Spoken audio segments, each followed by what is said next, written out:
Voici notre classement des 10 légumes les plus résistants que vous pouvez cultiver même pendant les mois les plus froids. Des jeunes pousses délicates qui repoussent leurs limites avec un peu d'aide aux plantes si robustes qu'elles résistent à la neige et à des températures incroyables. Chaque plante de cette liste révèle un nouveau niveau de résistance hivernale. Quel légume vert survit le mieux au froid et lequel rend le jardinage hivernal facile? Entrons dans le vif du sujet. Commençons par le numéro 10. La laitue se situe à la limite des possibilités de culture hivernale. Sans protection, la plupart des variétés, comme la Roma ou la Butterhead, survivent jusqu'à ce que les températures descendent aux alentours de 7 degrés Celsius. S'il fait plus froid, même les feuilles les plus robustes commencent à s'affaisser. Mais, avec une simple bâche de protection, un tissu léger tendu au-dessus des plants, la laitue peut survivre à des nuits aussi froides que 9 degrés Celsius. Des essais en plein champ dans des jardins des zones 6 et 7 confirment cette différence de 5 degrés. Les plates-bandes couvertes restent suffisamment chaudes pour que les laitues survivent aux brusques vagues de froid. L'essentiel n'est pas seulement la couverture, mais aussi le moment opportun. Les laitues doivent atteindre leur pleine maturité avant l'arrivée du froid intense. Les plants adultes, avec leurs feuilles plus épaisses et leurs racines bien développées, résistent beaucoup mieux aux nuits de gel que les jeunes plants, qui flétrissent et meurent souvent, même protégés. Les producteurs qui sèment trop tard voient leurs jeunes laitues disparaître après les premières gelées, tandis que ceux qui sèment tôt et utilisent des tunnels de forçage profitent de récoltes croquantes jusqu'au cœur de l'hiver. Pour la laitue, la survie hivernale est une course contre la montre et le froid. Le persil et la coriandre apportent une saveur fraîche en hiver, mais leur survie dépend à la fois de la variété et de l'endroit où ils passent les nuits les plus froides. Le persil se distingue par sa résistance, supportant des températures aussi basses que 10 à 15 degrés F. La coriandre, en comparaison, commence à souffrir en dessous de 22. Cette différence est importante pour la préparation des mois les plus froids. La plupart des jardiniers trouvent que cultiver ces herbes en pot est la solution la plus simple pour les avoir à disposition. Les grands pots sont préférables, car le volume de terre supplémentaire protège les racines des brusques variations de température. Lorsque le froid intense menace, déplacer les pots sur un porche abrité ou devant une fenêtre exposée au sud peut faire la différence entre une récolte fraîche et une perte due au gel. Des études sur le microclimat urbain montrent qu'un simple changement, comme placer un pot contre un mur chaud, peut augmenter la température des racines de plusieurs degrés. Grâce à cette méthode pratique, le persil et la coriandre frais se conservent souvent jusqu'en hiver, prolongeant ainsi la saison des soupes, des salades et des garnitures bien après que les plates-bandes soient gelées. La roquette Ice Breed se distingue comme un légume d'hiver exceptionnel, fruit d'années de sélection rigoureuse. Contrairement à la roquette classique, souvent sensible au froid, cette variété a été spécifiquement sélectionnée pour sa résistance au gel et sa saveur. Des producteurs du Connecticut et de New York rapportent que la roquette pain de glace résiste bien à des chutes de température répétées jusqu'à 7 degrés Celsius, même lorsque d'autres légumes-feuilles ont péri. La clé de ce succès réside dans sa robustesse génétique. Semées en fin d'été et laissées à maturité avant les premières gelées, les plantes développent une robustesse qui leur permet de survivre aux nuits les plus rigoureuses. En zone 6, la roquette pain de glace, bien établie, peut hiverner avec une protection minimale. Et sous tunnel, certains producteurs continuent de la récolter jusqu'au début du printemps. Sa saveur est unique. Le froid révèle un goût de noisette et une saveur poivrée plus douce et plus sucrée que celle des feuilles estivales. Alors que la plupart des roquettes montent en graines et deviennent amères avec l'allongement des jours, la robustesse hivernale de la variété Ice Bread permet aux jardiniers de profiter de légumes verts frais et savoureux, même lorsque peu d'autres cultures poussent. C'est la promesse de la sélection végétale moderne. Des cultures plus rustiques, des récoltes abondantes et un avant-goût de verdure même au cœur de l'hiver. La bête à carde se distingue comme un légume d'hiver peu exigeant et très généreux. Une fois bien installée, elle résiste aux vagues de froid jusqu'à 9 degrés C. Elle tient bon même lorsque d'autres cultures ont rendu l'âme. Contrairement aux épinards, qui nécessitent une sélection variétale rigoureuse pour survivre à l'hiver, la bête à carde offre une résistance fiable, notamment grâce à des variétés comme la Ford Hook et les mélanges multicolores. Son véritable atout réside cependant dans sa capacité à bien supporter la mi-ombre. Les plates-bandes exposées au nord, souvent négligées dans les potagers d'hiver, deviennent productives grâce à la capacité de la bête à carde à continuer de pousser avec moins de soleil. Grâce à son efficacité photosynthétique, la bête à carde est un légume d'hiver abondant et productif, même en hiver. Ses larges feuilles et ses tiges épaisses lui permettent de stocker l'énergie nécessaire pour traverser les jours plus courts et les nuits plus froides. Ces tiges, aux teintes allant du rouge foncé au jaune doré, apportent non seulement de la couleur, mais aussi des nutriments essentiels comme le magnésium et la vitamine K. Avec un minimum d'entretien, une plate-bande de bête à carde devient une source constante et facile de légumes verts, prospérant là où d'autres plantes peinent à pousser. Pour ceux qui souhaitent semer une seule fois et récolter pendant des mois, la bête à carde est un incontournable de l'hiver, discrètement mais efficace. L'épinard se trouve à la croisée des chemins entre la survie hivernale et le choix judicieux des semences. Tous les épinards ne sont pas adaptés au froid. La différence réside dans la variété. Les variétés rustiques, comme l'épinard d'hiver à fleurs et l'épinard géant d'hiver, sont sélectionnées pour résister aux nuits glaciales et se maintiennent bien jusqu'à 9 degrés Celsius en pleine terre. Les variétés de printemps, souvent choisies pour leur résistance à la montaison, ne peuvent tout simplement pas rivaliser avec cette endurance. Nombre d'entre elles flétrissent avant les premières gelées. Les essais en plein champ menés par les services de vulgarisation agricole et les jardiniers amateurs des zones 4 à 7 rapportent que ces cultivars d'hiver conservent leur couronne vivante même après de fortes chutes de neige, à condition que les plantes soient bien établies 6 à 8 semaines avant l'arrivée du froid intense. La neige agit comme une couverture naturelle, isolant le collet et les racines, freinant la croissance mais protégeant la plante jusqu'au retour des températures plus clémentes. Les épinards semés trop tard ou avec des semences inadaptées survivent rarement à une vague de froid intense, même avec une épaisse couche de paillis ou de couverture. Pour les récoltes hivernales, le choix des semences est aussi important que la température. Privilégiez les variétés d'hiver éprouvées. Semez tôt et laissez la neige faire son œuvre. De jeunes pousses d'épinards vous attendront au retour du froid. Les feuilles de moutarde apportent une excitation différente au jardin d'hiver. La moutarde rouge géante japonaise et la moutarde wasaba sont deux variétés remarquables qui résistent bien jusqu'à 9 degrés Celsius. Contrairement à beaucoup d'autres légumes verts, la saveur de la moutarde subit une transformation notable après les premières gelées. Jardiniers et chefs s'accordent à décrire ce changement. Une saveur piquante et poivrée s'adoucit pour laisser place à un goût plus doux et plus agréable. Les mécanismes scientifiques à l'origine de ce changement sont encore en cours d'élucidation.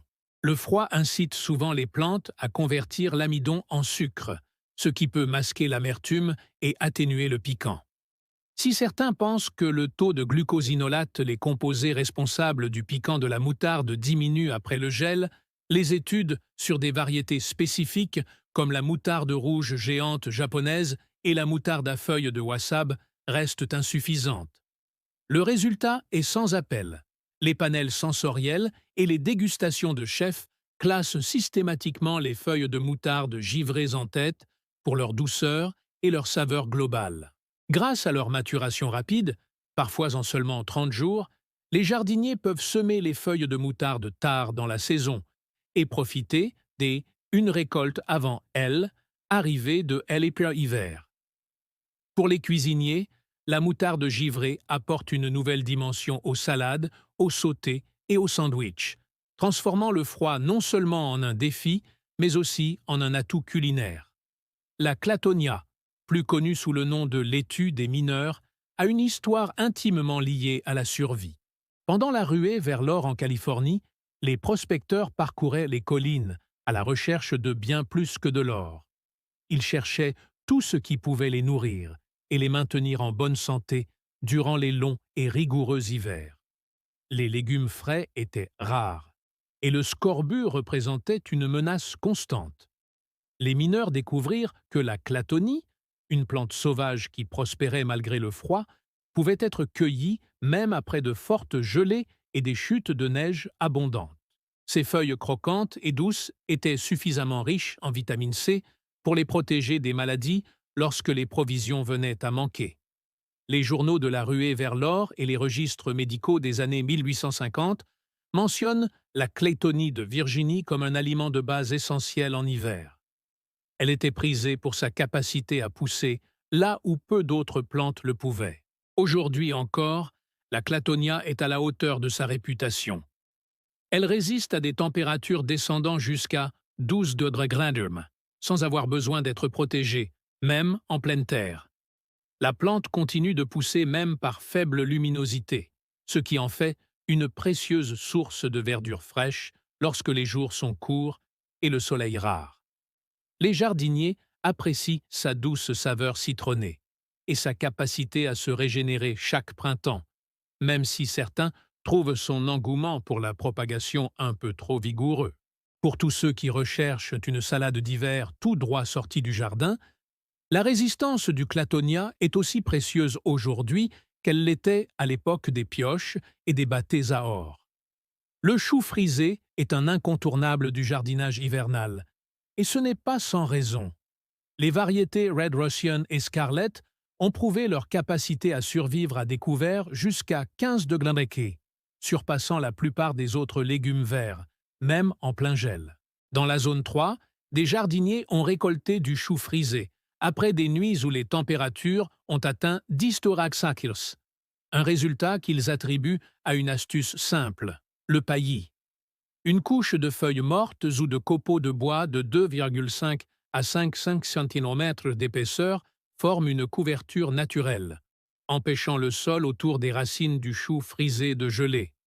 Cette isolation ne sert pas seulement à assurer la survie des cultures, elle prolonge la période de récolte, permettant aux racines de continuer à se développer et aux feuilles de pousser longtemps après que les autres cultures ont fané.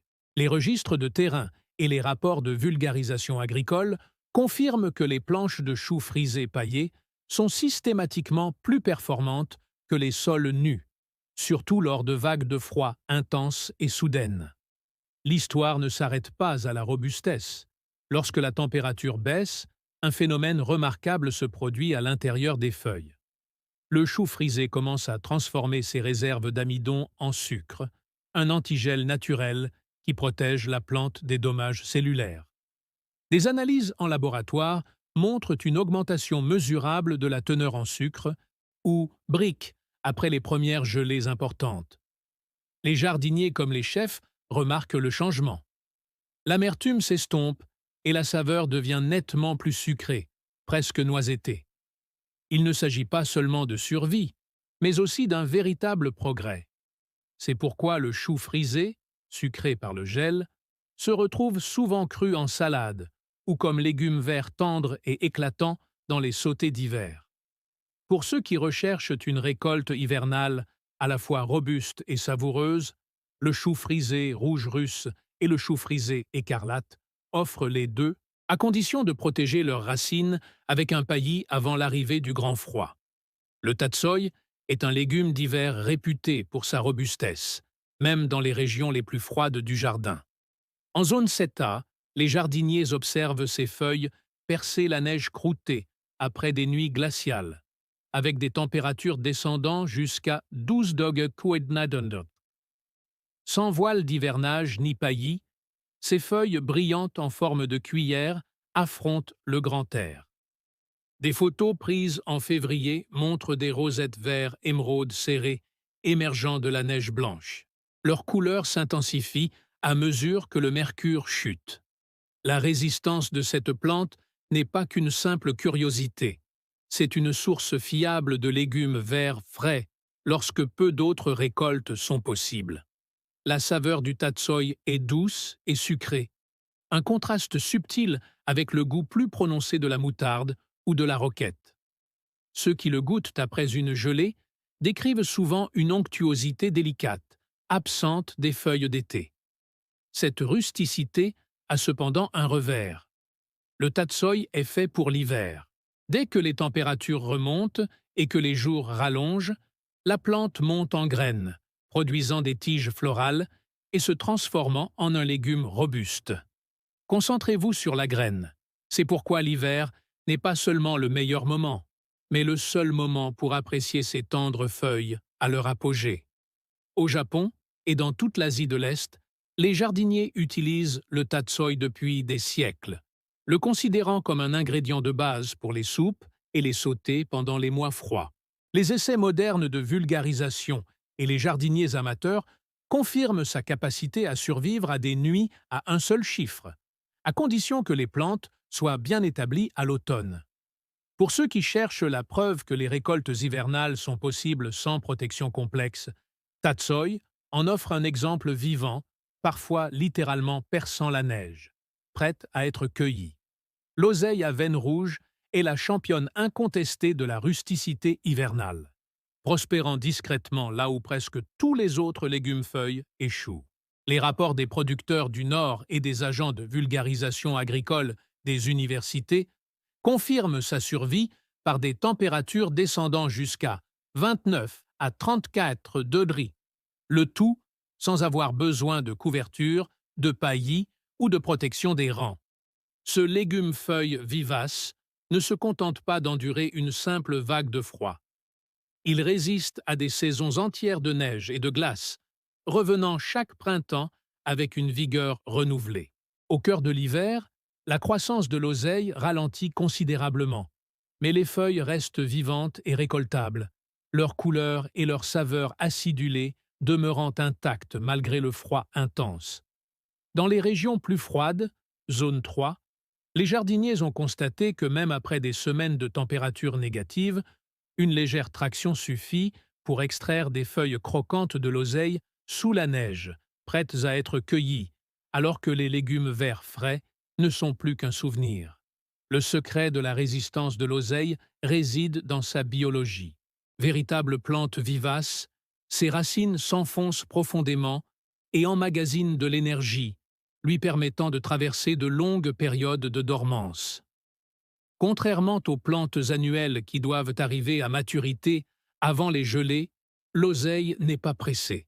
Ses feuilles contiennent des acides naturels qui semblent la protéger du gel, et les parois de ses cellules restent souples même lorsque les températures chutent. Les notes de vulgarisation et les carnets de terrain du Haut-Midwest et des prairies canadiennes décrivent systématiquement l'oseille comme n'étant pas endommagée même par les hivers les plus rigoureux, ne nécessitant aucune intervention autre qu'une récolte occasionnelle. En fait, la seule véritable précaution consiste à cueillir avec parcimonie pendant les mois les plus froids, en laissant suffisamment de feuillage pour soutenir les racines jusqu'au retour des températures clémentes. Cette robustesse s'avère payante au début du printemps, lorsque l'oseille est souvent la première plante verte à sortir de sa dormance. Alors que d'autres cultures commencent à peine à germer, les plants d'oseille, déjà bien établis, produisent une profusion de nouvelles feuilles, offrant une explosion de saveurs acidulées et citronnées qui tranchent avec la lourdeur des fêtes d'hiver. Pour de nombreux jardiniers, ce cycle vivace est une promesse tenue, une verdure vivante qui fait le lien entre les saisons, offrant à la fois nourriture et espoir lorsque peu d'autres plantes poussent. Les archives des potagers européens et les blogs de vie à la ferme s'accordent à dire que l'oseille est une culture essentielle à l'autosuffisance, appréciée autant pour sa fiabilité que pour son goût. Aucune autre plante d'hiver n'égale la résistance de l'oseille aux températures les plus basses. Alors que les choux frisés et les épinards rustiques peuvent survivre à des températures négatives avec un peu d'aide, et même le tatsoi ou la clatonia peuvent dépérir lorsque le mercure chute. L'oseille à veine rouge persiste à découvert même dans le froid intense qui caractérise le véritable hiver. Son rôle au jardin est à la fois pratique et symbolique, une source constante de légumes verts frais lorsque le monde extérieur est pris dans la glace. Pour ceux qui recherchent une culture qui non seulement survivra, mais prospérera discrètement durant les mois les plus rigoureux, l'oseille à veine rouge tient toutes ses promesses, devenant ainsi la pierre angulaire de tout potager d'hiver en climat froid. De la laitue qui survit de justesse au gel, grâce à un voile d'hivernage à l'oseille à veine rouge, qui résiste à des températures inférieures à 29 degrés Celsius, cette liste de 10 cultures rustiques a révélé toute l'étendue de leur résilience hivernale. Les exemples les plus surprenants, comme le chou kale qui survit à 15 degrés sans protection, ou le tatsoi qui prospère même sous la neige, remettent en question l'idée que les légumes verts frais sont inaccessibles en hiver. Trois tendances se dégagent de l'ensemble des exemples. Le choix de la variété est crucial, le moment des semis est important, et des méthodes de protection simples comme le paillis ou les voiles de forçage peuvent faire toute la différence. Le classement souligne que certaines cultures, comme le clatonia et l'oseille, n'ont besoin d'aucune protection, tandis que d'autres nécessitent des soins attentifs, voire un abri à l'intérieur. En fin de compte, la véritable leçon à retenir est que l'hiver ne rime pas forcément avec jardin vide. Avec les bons choix et un peu d'organisation, vous pouvez profiter de récoltes fraîches et nutritives tout au long de la saison, même lorsque les températures descendent bien en dessous des normales saisonnières.